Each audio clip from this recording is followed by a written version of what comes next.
Hello everyone. मेरा नाम अविनाश है और आज हम सी प्लस प्लस के बेसिक के लेक्चर्स देखेंगे। लेक्चर नंबर 1 है और ये फ्री कोर्स है। वो भी पढ़ाऊंगा मैं, अविनाश झा मेरा पूरा नाम है। आज का सबसे पहले चेकलिस्ट देखते हैं क्या क्या होगा। बेसिक पैटर्न प्रिंटिंग देखेंगे कि बैक स्लैश एन कैसे वर्क करता है, प्रिंट कैसे नंबर को किसी करेंगे, नंबर्स को कैसे प्रिंट करना है। वेरिएबल देखेंगे, वेरिएबल में भी इंट, चार, बूल, फ्लोट और इनको कैसे इनपुट लेना है वो देखेंगे। ऑपरेटर्स देखेंगे, प्लस माइनस स्टार और डिवाइड का। और सबसे इम्पोर्टेंट हमारा ऑपरेटर है मॉडुलस ऑपरेटर, ये भी हम देखें। अब हम इंक्रीमेंट डिक्रीमेंट भी देखेंगे कि कैसे ए प्लस प्लस या भी प्लस प्लस से कैसे वर्क करता है। फिर वेरिएबल नेमिंग हम कैसे करते हैं वो भी देखेंगे और इसके रूल्स क्या हैं वो भी देखते हैं हम। सबसे पहले बेसिक प्रोग्रामिंग। अब हम फर्स्ट कोड अपना लिखने जा रहे हैं। वीएस कोड हम खोल लेते हैं और ये हमारा सबसे पहले हर एक सी प्लस प्लस में ये ज़रूरी लिखना रहता है। अब ये इससे होता क्या है वो हम आगे आने वाले लेक्चर में समझेंगे।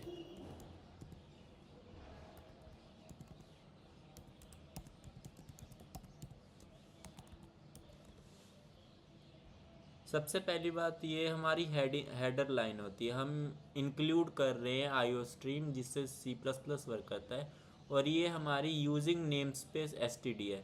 अगर हम ये लाइन नहीं भी लिखेंगे फिर भी चलेगा, लेकिन हमें एक्स्ट्रा हर एक लाइन में जैसे कि हम प्रिंटिंग करेंगे तो एसटीडी फिर डॉट डॉट सी आउट लिखना पड़ेगा इसलिए। और हम इस वाली स्पेस पे हम अपना कोड लिखते हैं। ये जो गिवन स्पेस है यहाँ पे हम अपना कोड लिखते हैं। जैसे अभी हम जैसे कोई भी सिंपल वर्ड प्रिंट करना है तो हम ये ऑपरेशन लिखेंगे सी आउट। और इसके अंदर ब्रैकेट के अंदर कुछ भी अगर लिखेंगे, जैसे मैं लिखता हूँ हाय, तो सेमीकोलन हमेशा देना ज़रूरी है। और अगर हम इसको रन करेंगे तो हमारा हाई प्रिंट आ जाएगा। अब मोस्ट ऑफ द आप लोग को डाउट होगा कि मेरा तो नीचे में प्रिंट हो रहा है, तो इसको जस्ट आप चेंज कर सकते हैं। अपीयरेंस पे जाएं, व्यू पे जाके अपीयरेंस पे जाके फिर पैनल पोजीशन पे आपका बॉटम पे टिक होगा, आप राइट पे टिक कर देना। ये ज़्यादा बढ़िया रहता है क्योंकि इसमें आपका कोड अच्छे से दिखता है। आप साइड बाय साइड यहाँ पे आप कोड लिख सकते हो और यहाँ पे आपका आउटपुट शो हो जाएगा। जैसे यहाँ पे एक स्पेस के साथ आए। अब यहीं पे ये हमने एक छोटा सा यहाँ पे लिख रखा है hashtag include using namespace S T D int main C out hello. इसका आउटपुट आएगा हेलो। ये जो लिखा है यहाँ पे, जैसे लिखा है HEE, ये कैपिटल में लिखा है तो कैपिटल में ही प्रिंट होगा और LLO स्मॉल में ही प्रिंट होगा। अब हमारे में एक मेन क्वेरी आएगी कि हमें नेक्स्ट लाइन में कैसे जाना है। जैसे कि आप गैस कर सकते हैं कि मैं लिख रहा हूँ हाय के बाद अविनाश, मेरा नाम अपना लिख रहा हूँ। तो आप जैसे कि गैस करेंगे तो नेक्स्ट लाइन में नहीं लिखेगा, ये उसके साथ ही में चिपका के लिख देगा हाय अविनाश। क्योंकि यहाँ पे मैंने एक स्पेस दे रखा था तो इसलिए इधर भी स्पेस आया। अगर मैं स्पेस को हटा दूँ तो आप देख सकते हैं बिना स्पेस के हाय अविनाश। अगर हमारे पास दो मेथड्स हैं नेक्स्ट लाइन में जाने के लिए, या तो मैं यहाँ पे बैक स्लैश एन दे दूँ। जैसा कि आप देख सकते हैं यहाँ पे बैक स्लैश एन देंगे तो फिर ये प्रिंट करेगा, क्या देखते हैं, हाय और अविनाश दो अलग अलग लाइन में। और ये तो हो गया कि हम बीच में दो लाइन लिख रहे हैं। जैसे अविनाश यहाँ पे लिखता हूँ और इसको कमेंट कर देते हैं। कमेंट करना है तो ये आप दो ऐसे डंडी लगा देंगे तो कमेंट हो जाता है, फिर ये कोड में एग्जीक्यूट नहीं होगा। अगर अब लिखेंगे तो हाय अविनाश फिर दो अलग अलग लाइन में आया। अब इसका दूसरा तरीका भी है, एक और तरीका है, या फिर हम ऐसे ENDL लगा दें तो हर एक लाइन के बाद ये नेक्स्ट लाइन में ले जाएगा। हाय, सच कमेंट हटा देते हैं, सॉरी सॉरी, हाय अविनाश, ये दो अलग अलग लाइन में प्रिंट हुआ। तो हमारा फर्स्ट मेथड है कि हम हर एक स्टेटमेंट के बाद ENDL लगाएं तो उससे नेक्स्ट स्टेटमेंट पे चल जाता है और अगली लाइन में प्रिंट। या फिर हम अगर कोई बहुत बड़ा सेंटेंस लिख रहे हो और उसके बीच में हमें नेक्स्ट लाइन में लेके जाना है तो हम या तो \n यूज़ करते हैं। ये बहुत इंपॉर्टेंट चीज़ है, आपको पता होना चाहिए। अब जस्ट हम एक प्रेडिक्ट द आउटपुट करते हैं n अब जैसे कि इसको सॉल्व करने का सबसे बढ़िया मेथड है कि बैकस्लैश ढूंढो कितने हैं। एक यहाँ पे है बैकस्लैश, एक यहाँ पे है बैकस्लैश और एक यहाँ पे है। और इस क्वेश्चन में बैकस्लैश नहीं है, ये भी नहीं है, ये भी नहीं है, इसमें कोई बैकस्लैश नहीं है। तो इसका आउटपुट आएगा n फिर एक स्पेस, फिर एक स्पेस, फिर आएगा n फिर एक स्पेस। वहीं पे इसका आएगा आंसर सिंपल जो ये लिखा है, जितना भी ये सब कुछ लिखा है यहाँ पे इसका ये आंसर है, क्योंकि इसमें \n नहीं है, /n है, तो इसके लिए इसका अलग आंसर आ रहा है। अब हम नेक्स्ट पे जाते हैं। प्रिंटिंग नंबर सबसे इम्पोर्टेंट, जैसे कि हमने देखा अगर सेमीकोलन के अंदर लिखेंगे कोई भी चीज़ तो वो सिंपल प्रिंट करता है। वहीं पे अगर हमें कोई नंबर प्रिंट करना हो, जैसे कि अभी मैं दिखाता हूँ सी आउट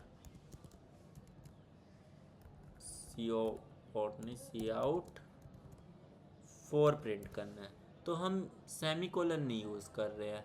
और देखो रन करेंगे तो कोड प्रिंट हो गया, जबकि हमने सेमीकोलन यूज़ ही नहीं किया। तो ऐसे हम आउटपुट को बता सकते हैं कि ये नंबर हम प्रिंट करना चाह रहे हैं। ये सबसे सिंपल है प्रिंटिंग नंबर। अब किसी भी एक वेरिएबल को डिक्लेयर करना है तो हम क्या करेंगे, जैसे कि हम मान लेते हैं एक इंटीजर है, इंट के लिए हम हमेशा इंटीजर के लिए हमेशा हम इंट यूज़ करते हैं। और फिर वेरिएबल का नाम, जैसे मैं वेरिएबल का नाम x ले रहा हूँ, =4 है। तो अब हमें प्रिंट करना है कि x क्या है। सिंपल पहले हम लिखते थे सेमीकोलन के अंदर x लिखेंगे और इसमें x लिखेंगे, तो बहुत बड़ा डिफरेंस। जैसे मैं एग्जांपल में दे देता हूँ सी आउट x ENDL। अब देखना क्या हमारा आउटपुट आएगा। सबसे पहले x प्रिंट होगा, फिर 4 प्रिंट होगा, क्योंकि हम यहाँ पे x की वैल्यू ले रहे हैं, ना कि यहाँ पे हम x की वैल्यू ले रहे हैं और यहाँ पे हम x को प्रिंट करा रहे हैं, ये फ़र्क है इसमें। तो जैसे कि कोई भी एक इंटीजर लेंगे उसको हम डब्बे की तरह यूज़ कर सकते हैं। जैसे ये डब्बा है, x की वैल्यू हमने 7 लिख दी तो 7 प्रिंट करेगा। वहीं पे अगर कोई और रहता जैसे ये है, तो मैं फिर एक एग्जांपल में आपको दिखाता हूँ। अब सी आउट x प्रिंट किया, ENDL भी दे देते हैं ताकि अगली लाइन में, फिर x = 5, फिर सी आउट x प्रिंट किया ENDL। अब इसका आउटपुट क्या आएगा, जैसे हम देखें x की वैल्यू अभी 4 है तो हम 4 प्रिंट करेंगे। अब लेकिन x की वैल्यू 4, वो डब्बे में जो 4 वैल्यू थी वो निकल के अब 5 हो गई, तो अब 5 प्रिंट होगा, यानी 4 और 5 दो अलग अलग लाइन में। हमारा आउटपुट भी यही आया 4 और 5।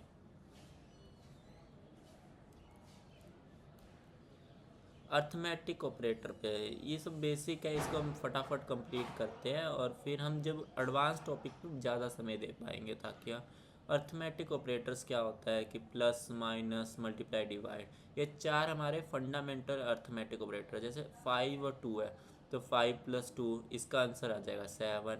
5 - 2 इसका आंसर 3 आएगा। यहाँ पे 5 × 2 इसका आंसर 10 आएगा। लेकिन सबसे इम्पोर्टेंट x/5 है, क्योंकि हम इंटीजर वैल्यू ले रहे हैं तो प्रिंट भी ये हमेशा इंटीजर करता है। जैसे कि हम इसको हटाते हैं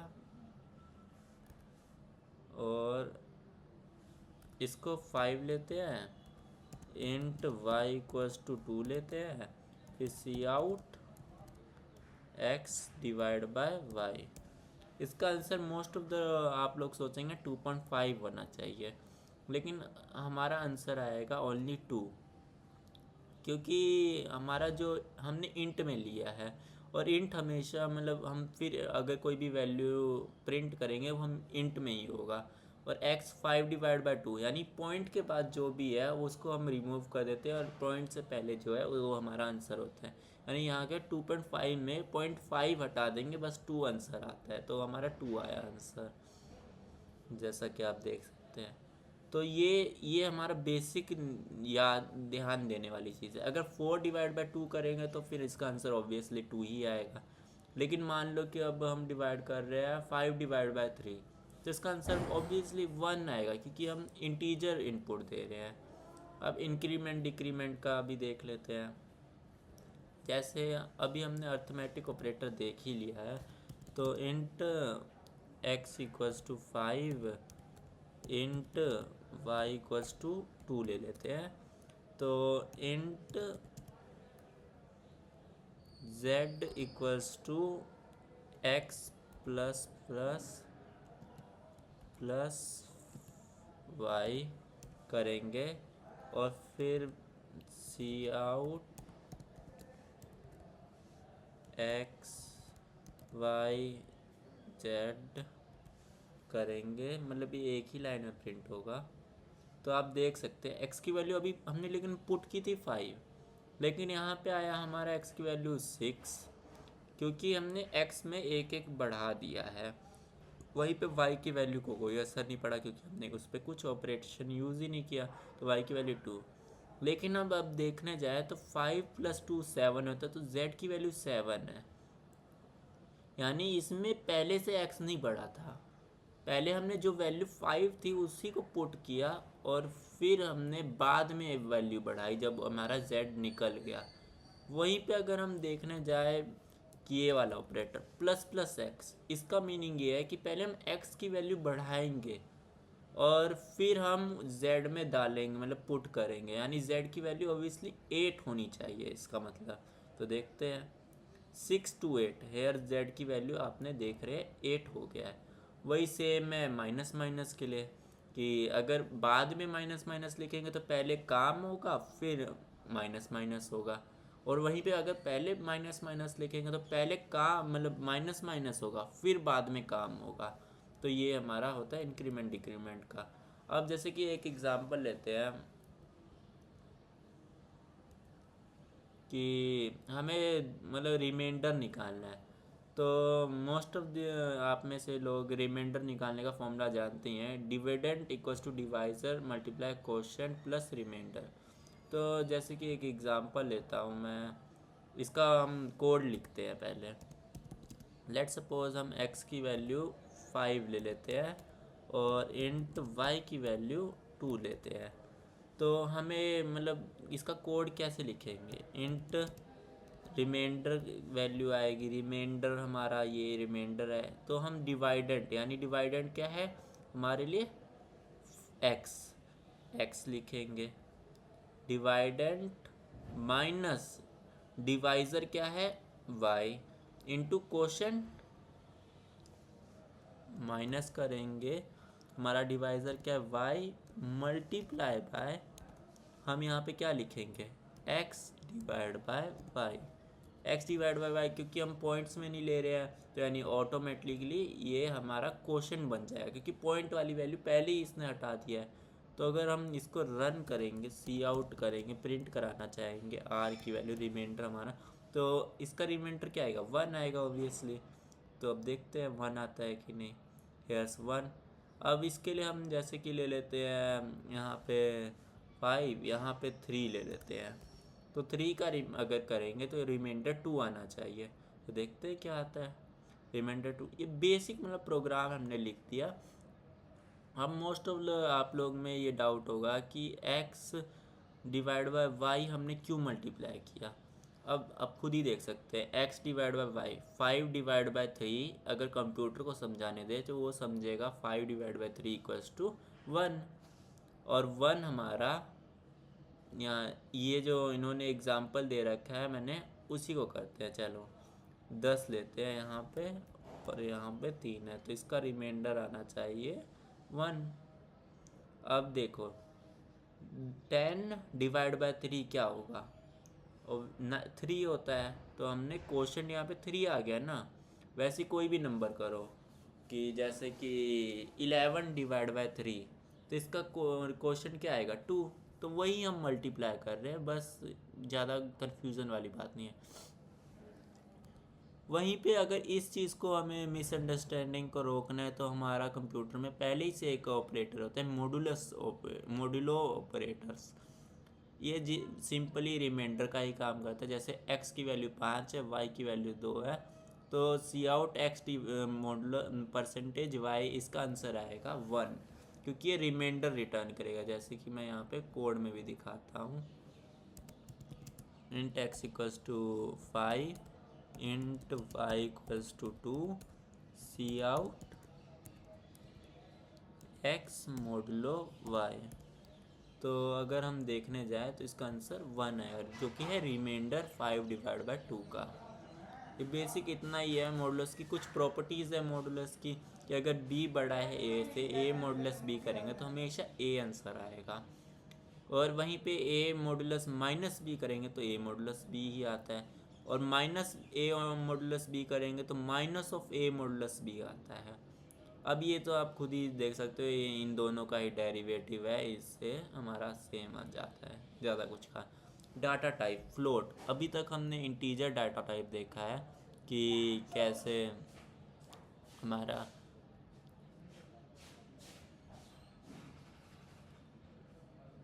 पहले हम फोल्डर बना लेते हैं कि हम लेक्चर 1 नाम का। अब इस फोल्डर में हम लिखते हैं फ्लोट डॉट CPP रिप्रेजेंट। हम C++ में हम कोड लिख रहे हैं, तो हमें वापस से वो तीनों चीज़ लिखना पड़ेगा। Hashtag include iostream using namespace std int main. ये तो हम फ्लोट डाटा टाइप को मतलब लिखने के लिए, जैसे पहले हम इंट लिखते थे, यहाँ पे हम फ्लोट लिखेंगे। Float x equals to let suppose 3.2। और अब सी आउट करूँगा मैं, तो इसका आंसर क्या आएगा देखते हैं। आपके हिसाब से आपको लग रहा होगा कि वापस 3 इसका आंसर आएगा, लेकिन यहाँ पे अब 3 आंसर नहीं आएगा, 3.2 आंसर आएगा, क्योंकि हमने फ्लोट डेटा टाइप यूज़ किया है। फ्लोट डेटा टाइप में ही 3.2 होता है। अब वहीं पे अगर हम देखते हैं कि डिवाइड इसमें कैसे वर्क करता है, जैसे कि मैं 5 लेता हूँ और इंट वाई, इंट नहीं फ्लोट ही लेते हैं, फ्लोट y इक्वल्स टू 2 लेते हैं। तो अब C out x divide by Y. आप फिर सोच रहे होगे कि इसका आंसर 2 आएगा, लेकिन मेरे हिसाब से तो इसका आंसर 2.5, क्योंकि हमने फ्लोट डाटा टाइप लिया है, तो ये हमेशा इंटीजर डेसिमल में हटाता नहीं है, इसको सपोर्ट करता है डेसिमल को। अब जैसे हम सिंपल एक एग्जांपल भी करते हैं कि हम परसेंटेज ऑफ 5 सब्जेक्ट हमें का कोड लिखते हैं। तो यहाँ पे हम सबसे पहले क्रिएट कर लेते हैं परसेंटेज CPP। हमने एक मतलब फाइल का नाम परसेंटेज रख लिया। अब इसको हम देखते हैं hashtag include iostream using namespace std int main int x1 equals to, मान लेते हैं हम इसमें 90 मार्क्स आए हैं। इंट x2 इक्वल्स टू, इसमें मान लेते हैं 80 आए हैं। इंट x3 इक्वल्स टू, इसमें मान लेते हैं 70 आए हैं। इंट x4 इक्वल्स टू, इसमें मान से 60 आए हैं। इंट x5 इक्वल्स टू, इसमें मान लेते 88 आए हैं। तो अब हमने तो ये वैल्यू इंटीजर में लिया है, लेकिन परसेंटेज तो हमारा डेसिमल में होता है, या फिर डेसिमल में नहीं भी हो तो भी हमें तो कुछ भी पता नहीं है अभी कि डेसिमल में है या नहीं। तो हम यहाँ पे फ्लोट यूज़ करेंगे परसेंटेज का, जिसका हम वेरिएबल का नाम देते हैं p। अब ब्रैकेट लिखते हैं x1 plus x2 plus x3 plus x4 plus x5 और डिवाइड बाय परसेंटेज में आपको पता ही होगा कि डिवाइड बाय हम 5 करते हैं। तो सी आउट पी करूँगा तो हमारा परसेंटेज आ जाएगा इन सभी सब्जेक्ट का, जो कि है 77%। अब यहाँ पे मान लेता हूँ, मैं छोटा सा चेंज करता हूँ, इसकी जगह 89 ले लेते हैं। तो कितना आएगा, क्या हमारा परसेंटेज पॉइंट्स में भी आएगा? फिर भी 77 आया, यानी कि हमें इसको भी फ्लोट में कंसीडर करना पड़ेगा। इसको मैं control C, control V, control V, control V, control V करता हूँ और अब रन करके देखते हैं। तो आया 77.8। यानी हमें अगर इसका आंसर हमें फ्लोट में चाहिए, डेसिमल पॉइंट्स में चाहिए, तो हमें ज़्यादातर वेरिएबल्स का भी नाम हमें फ्लोट में ही लेना पड़ेगा, तभी हमारा आंसर भी फ्लोट में आएगा। तो ये हमारा सिंपल, इसको हम यहाँ पे ले आते हैं। हमारा ये अब एरिया ऑफ द सर्कल, अगला क्वेश्चन है हमारा एरिया ऑफ द सर्कल। पहले आप लोग खुद पॉज करके ट्राई करें, फिर मेरे को बताएं कि आपका सही। बेसिक ये सब तो वापस से लिखना ही है। यूजिंग नेम स्पेस,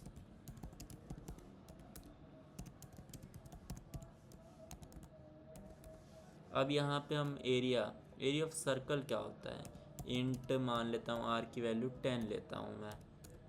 तो सर्कल का इंट नहीं, फिर से हम मिस्टेक करने जा रहे थे, फ्लोट। इंट ऐसे ले सकते हैं, देखते हैं इस बार ट्राई करके कि क्या होता है। इंट फ्लोट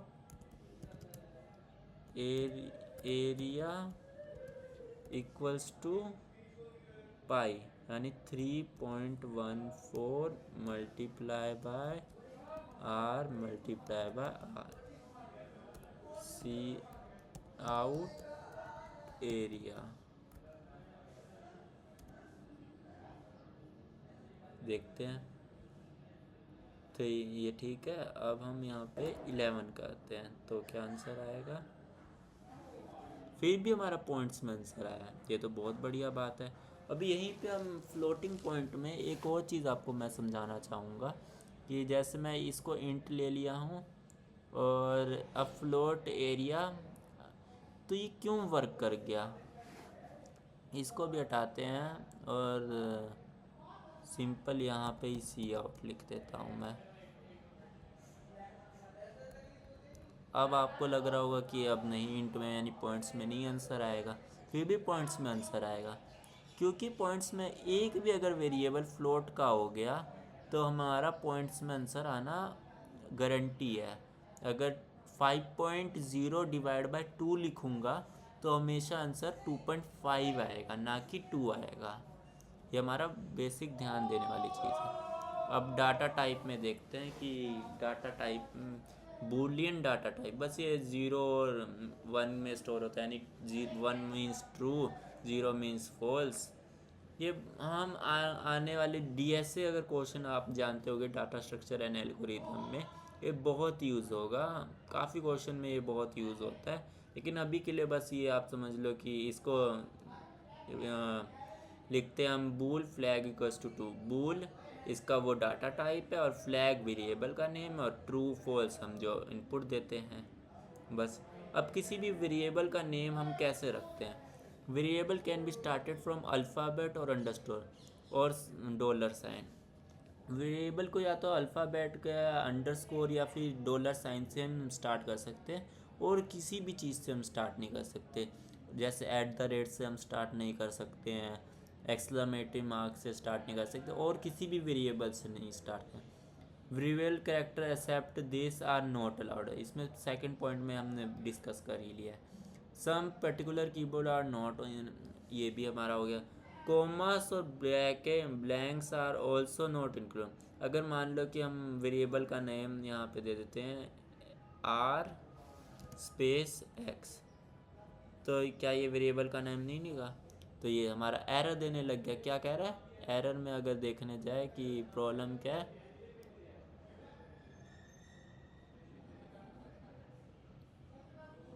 रेड दिखने लग गया मतलब एरर दे रहा है, मतलब हम ये चीज़ नहीं रख सकते हैं। अगर रन करने की भी कोशिश करें तो ये देखो expected comma at the end of the declaration, मतलब ये अलग ही लाइन समझता है ये,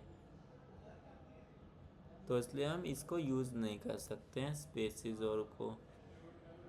अब बेसिक ये कुछ कीवर्ड्स हैं जिसका हम वेरिएबल के नेम को डिक्लेयर करने में यूज़ नहीं कर सकते, जैसे ओट, डबल, इंट हमने पढ़ाई है, वो हम यूज़ नहीं कर सकते। ब्रेक, ये सब आगे आने वाले लेक्चर्स में हम सारा कुछ हम पढ़ेंगे, कुछ भी हम छोड़ेंगे नहीं। जो भी हमारे बेसिक C++ में चाहिए हम जैसे पढ़ेंगे, इंट पढ़ेंगे, ब्रेक पढ़ेंगे, वाइल पढ़ेंगे, केस पढ़ेंगे, sizeof, for, long, continue, float, else, हम ज़्यादातर सामान इसमें से पढ़ेंगे ही, जो लेकिन जो काम की चीज़ें हैं वो हम स्किप मारेंगे simple. At last, thank you and